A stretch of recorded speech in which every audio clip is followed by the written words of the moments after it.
আমার স্ত্রী পূজাকে ১ মাসের জন্য ট্রেনিংয়ে যেতে হয়েছিল, তাই বাড়িতে কাজ করার জন্য আর কেউ ছিল না।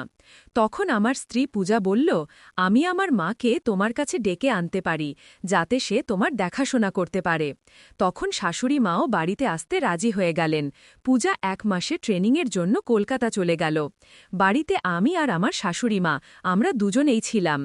এক রাত খুব ঠান্ডা পড়ছিল, তাই আমি আমার ঘরে ঘুমাতে গেলাম, কিন্তু সেখানে শাশুড়ি মা আগেই ঘুমিয়ে পড়েছিলেন। যখন আমি ঘরে ঢুকলাম, শাশুড়ি মা বললেন, কি হলো জামাই? আমি বললাম, বাইরে খুব কড়া ঠান্ডা আর আমার ঘুম আসছে না। তখন শাশুড়ি মা বললেন, কিছু না, তুমিও এসো। যখন আমি বিছানায় গেলাম, শাশুড়ি মা বললেন, তুমি এখনও খুব কাঁপছ, কাছে এসো, আমি তোমার ঠান্ডা মুহূর্তেই দূর করে দেব। তারপর শাশুড়ি মা কাছে এলেন এবং বললেন, জামাই, এখন লজ্জা করো না। এবং অবিরাম বন্ধুরা, আমার নাম সুনীল, আমার বয়স ২১ বছর, আর সম্প্রতি আমার বিয়ে হয়েছে পূজার সাথে। সে একটি সরল, সাধারণ আর ভোলা মেয়ে। যখন আমাদের বিয়ে ঠিক হলো, আমি ভেবেছিলাম আমি আমার স্ত্রীকে খুব খুশি রাখব। কিন্তু যখন আমি মেয়ে দেখতে গেলাম, যে মেয়েটি স্বাগত জানাতে দাঁড়িয়েছিল, তাকে দেখে আমার মনে হলো এই সেই মেয়ে যাকে আমি পছন্দ করব। আমি তাকে তখনই পছন্দ করে ফেললাম, কিন্তু পরে জানতে পারলাম সে মেয়ে নয়, তার মা। এরপর মেয়ে দেখার প্রক্রিয়া শেষ হল এবং আমাদের বিয়ে হয়ে গেল। আমার শাশুড়ি মায়ের নাম করিশ্মা, তিনি দেখতে খুব সুন্দর আর আকর্ষণীয়। আমার নজর প্রায়ই তার দিকেই থাকত। তার কথা বলার ভঙ্গি খুবই নরম আর মিষ্টি ছিল। তার নামের মতোই তার মধ্যে এক অন্যরকম জাদুকরী সৌন্দর্য ছিল। তার বয়স বেশি হলেও তাকে দেখে কেউ বলবে তিনি ৩০-এর কাছাকাছি বয়সের। তার গোড়া রং, নরম চেহারা আর হাসি খুবই সুন্দর ছিল। তার শাড়ি পরার স্টাইল আমার ওপর গভীর প্রভাব ফেলেছিল। বিয়ের প্রথম দিনেই তিনি আমার দৃষ্টি আকর্ষণ করেছিলেন। আমার শ্বশুর ছিলেন না, তাই বিয়ের পর শাশুড়ি মা আমাদের সাথেই থাকতেন। আমার শালা বিদেশে চাকরি করতেন এবং সেখানেই স্থায়ী হয়ে গিয়েছিলেন। তিনি শাশুড়ি মাকেও তার কাছে ডেকে নেওয়ার কথা বলতেন, কিন্তু শাশুড়ি মা বিদেশ যেতে রাজি হতেন না। শ্বশুরের মৃত্যুর ২ বছর হয়ে গিয়েছিল। তখন থেকে আমার স্ত্রী পূজা আর আমি দুজনেই বাড়িতে থাকতাম। বিয়ের পর আমার স্ত্রী পূজা, যিনি আগে থেকেই পড়াশোনায় মেধাবী আর ট্যালেন্টেড ছিলেন, তিনি একটি বড় চাকরির সুযোগ পেলেন। কিন্তু চাকরির জন্য তাকে ১ মাসের ট্রেনিংয়ে কলকাতা যেতে হয়েছিল। কলকাতায় তার থাকা খাবার ব্যবস্থা কোম্পানি করে দিয়েছিল, কিন্তু তার যাওয়ার পর আমার জন্য বাড়িতে খাবার বানানো কঠিন হয়ে পড়ত। তখন পূজা পরামর্শ দিল যে আমরা শাশুড়ি মাকে আমাদের কাছে ডেকে নিতে পারি, এতে আমারও কোনো সমস্যা হবে না। আমি তার পরামর্শ পছন্দ করলাম, কিন্তু শাশুড়ি মা কি বলবেন তা ভেবে আমি একটু চিন্তিত ছিলাম।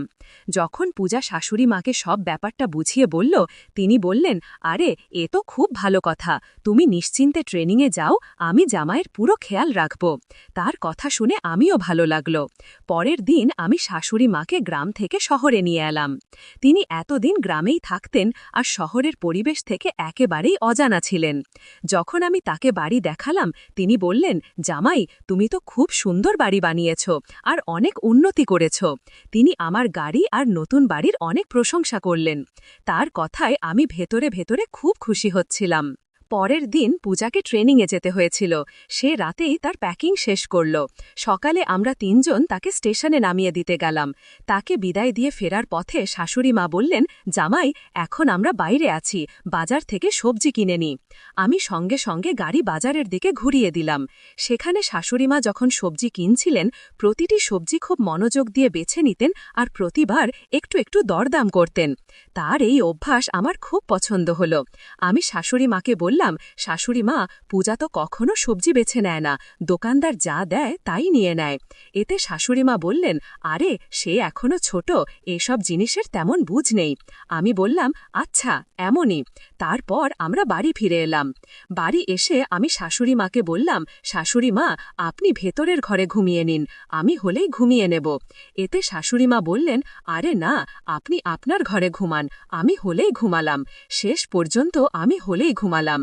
সকালে যখন আমি উঠলাম, দেখলাম শাশুড়ি মা আমার আগেই উঠে বাড়ির কাজ করছেন। আমি রোজের অভ্যাস মতো পূজাকে গুড মর্নিং বলতে শুরু করলাম। তখনই শাশুড়িমা বললেন, জামাই, আমি পূজা নই, আমি তোমার শাশুড়ি মা। আমি আমার কথা পাল্টে বললাম, আরে হ্যাঁ, দেখুন না শাশুড়িমা, এটা আমার রোজের আদত আছে শাশুড়িমা। শাশুড়িমা আগে থেকেই চা বানিয়ে রেখেছিলেন।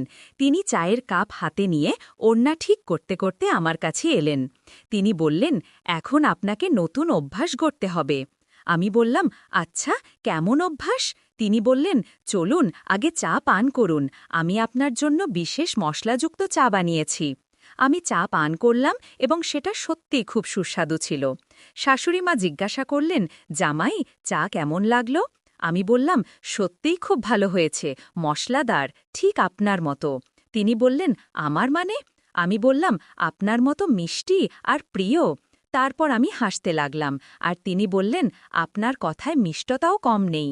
আমি মজা করে বললাম, আপনি তো সবসময় আপনার মেয়ের পক্ষই নেবেন, জামাইয়ের পক্ষ নেবেন কেন? এ শুনে আমরা দুজনেই জোরে হেসে উঠলাম। আমি গোসল করতে গেলাম, কিন্তু আমার দৈনন্দিন অভ্যাস অনুযায়ী তোয়ালেটা বাইরেই রেখে দিয়েছিলাম। যখন গোসল করতে গেলাম তখন বুঝতে পারছিলাম না তোয়ালেটা কিভাবে আনব। আমি জোরে ডাকলাম, মামি, মামি। শাশুড়িমা এলেন এবং কিছু না বলেই তোয়ালেটা আমার হাতে দিয়ে দিলেন। আমি বুঝতে পারলাম না যে তিনি কিছু না বলেই কিভাবে বুঝলেন যে আমার তোয়ালে দরকার। আমি গোসল করে বের হয়ে অফিসের জন্য প্রস্তুত হয়ে বেরিয়ে গেলাম। আমি শাশুড়িমাকে টিভি চালানোর পদ্ধতি বুঝিয়ে দিলাম, যাতে তিনি বাড়িতে একা থাকলে বিরক্ত না হন। সন্ধ্যায় যখন বাড়ি ফিরলাম তখন দেখলাম শাশুড়িমা টিভি দেখছেন। আমাকে দেখে তিনি নিজেকে সামলে নেওয়ার চেষ্টা করলেন। আমি বললাম, মনে হচ্ছে আপনি গোসল করেননি? তিনি বললেন, হ্যাঁ, আমি তো গোসল করেছি। আমি বললাম, কিন্তু আপনি শাড়ি বদলাননি, তাই মনে হলো আপনি গোসল করেননি। শাশুড়িমা বললেন, জামাই, সত্যিই আমার ভালো লাগলো যে আপনি ছোট ছোট বিষয়েও এত খেয়াল রাখেন। আমি বললাম, আরে, খেয়াল রাখা তো বটেই, শেষমেশ বাড়িতে এখন আমরা দুজনই আছি, আর আপনার দেখভাল করা আমার দায়িত্ব। আমি হাত মুখ ধুয়ে টিভি দেখতে বসলাম, তখন শাশুড়িমা আমার জন্য চা বানাতে চলে গেলেন। তার বাড়ি আসায় বাড়ির পরিবেশ একদম শান্ত, পরিষ্কার আর আনন্দময় লাগছিল। পূজা যখন বাড়িতে থাকত তখন আমার জন্য চা বানাত, কিন্তু শাশুড়িমার বানানো চা আর খাবারে এক আলাদা স্বাদ ছিল। আমরা দুজন কথা বলছিলাম, এমন সময় শাশুড়িমা জানালেন যে তিনি পূজার সাথে ফোনে কথা বলেছেন।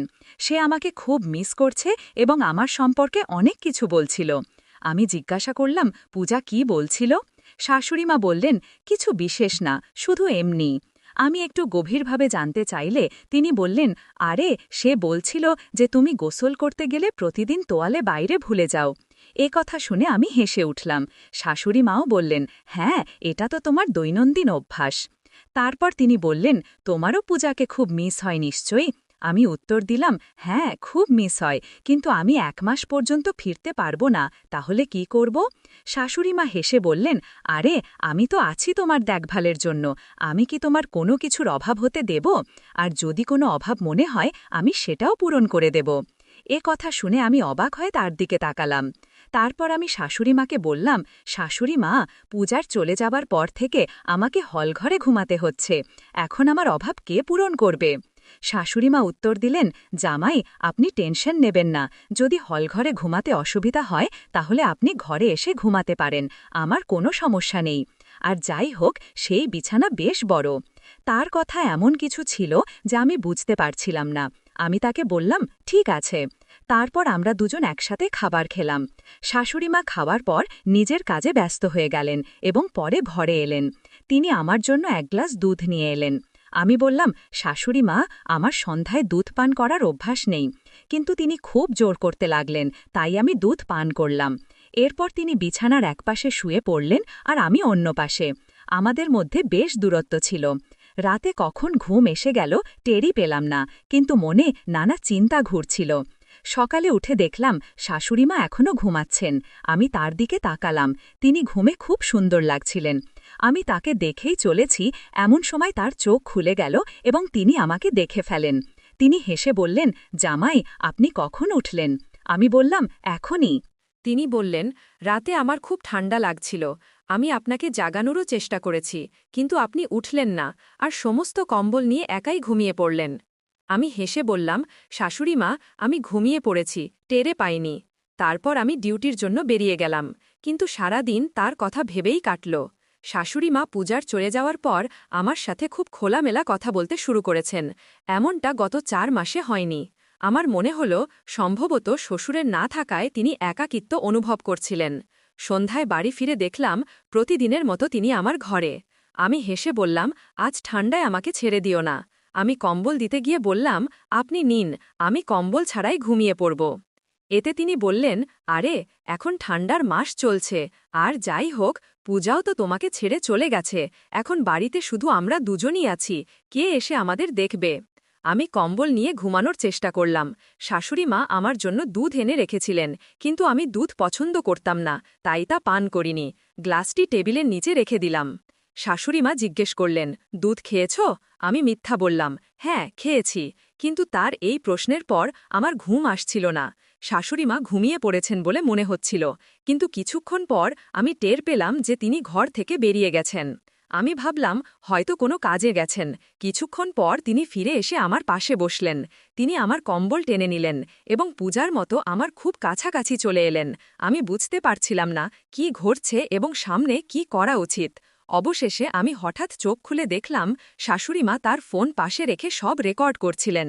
আমি ভয় পেয়ে জিজ্ঞেস করলাম, আপনি কি করছেন? শাশুড়িমা চমকে গিয়ে বললেন, তুমি দুধ খাওনি? আমি তার কথার মানে বুঝতে চেষ্টা করছিলাম, কিন্তু কিছুই পরিষ্কার হচ্ছিল না। আমি জিজ্ঞেস করলাম, আপনি ফোনে রেকর্ডিং কেন করছিলেন? তিনি কোনো উত্তর দিলেন না, কিন্তু আমি দ্রুত ফোনটি তুলে দেখলাম যে সেখানে আমার ভিডিও রেকর্ড হচ্ছে। তখনই আমি বুঝতে পারলাম যে শাশুড়িমা গতরাতে দুধে ঘুমের ওষুধ মিশিয়েছিলেন এবং আমার অসহায় অবস্থার সুযোগ নিয়ে আমার ছবি ও ভিডিও বানাচ্ছিলেন। আমি সব বুঝে গেলাম। দ্রুত ফোন থেকে ভিডিও ডিলিট করে দিলাম, কিন্তু শাশুড়িমা বললেন, করিশ্মার ফোনেও ছবি আছে। এটা শুনে আমি বুঝলাম যে পূজাও এই ষড়যন্ত্রের অংশ। শাশুড়িমা সব কথা বলতে শুরু করলেন। আমি নিঃশব্দে তার কথা শুনলাম এবং তারপর 112-এ কল করলাম। 10 মিনিটের মধ্যে পুলিশ আমাদের বাড়িতে অনুমান করতে পারেননি যে আমি পুলিশ ডেকে দিয়েছি। আমি পুলিশকে পুরো ঘটনা বললাম। তখন সত্য প্রকাশ পেল যে পূজা এবং শাশুড়িমা আসলে মা মেয়ে নন, বরং বোন। তারা দুজন একই গ্যাংয়ের সদস্য ছিল, যারা ছেলেদের বিয়ে করে তাদের ভিডিও বানাত এবং তাদের সম্পত্তি হাতিয়ে নেওয়ার ষড়যন্ত্র করত। আমার এই বিয়ে একটি ম্যারেজ ব্যুরোর মাধ্যমে হয়েছিল, তারই আমি সময় থাকতে এই ফাঁদ থেকে বেরিয়ে আসতে পেরেছি এবং বড় আর্থিক ক্ষতি থেকেও রক্ষা পেয়েছি। এই শিক্ষা আমি সারা জীবন মনে রাখব। বন্ধুরা, এই গল্প বলার উদ্দেশ্য কারও মন খারাপ করা বা কোনো অনৈতিক কার্যকলাপকে উৎসাহিত করা নয়, শুধু আপনাদের সচেতন ও সতর্ক করা। সমাজে এমন ঘটনা থেকে সতর্ক থাকুন এবং অন্যেরও সতর্ক করুন। আপনি যদি আমার গল্পটি পছন্দ করেন তাহলে ভিডিওটি লাইক করুন, চ্যানেলটি সাবস্ক্রাইব করুন এবং এই ভিডিওটি যতটা বেশি লোকের সাথে শেয়ার করুন। আবার দেখা হবে এমনই আরেকটি গল্প নিয়ে। ধন্যবাদ।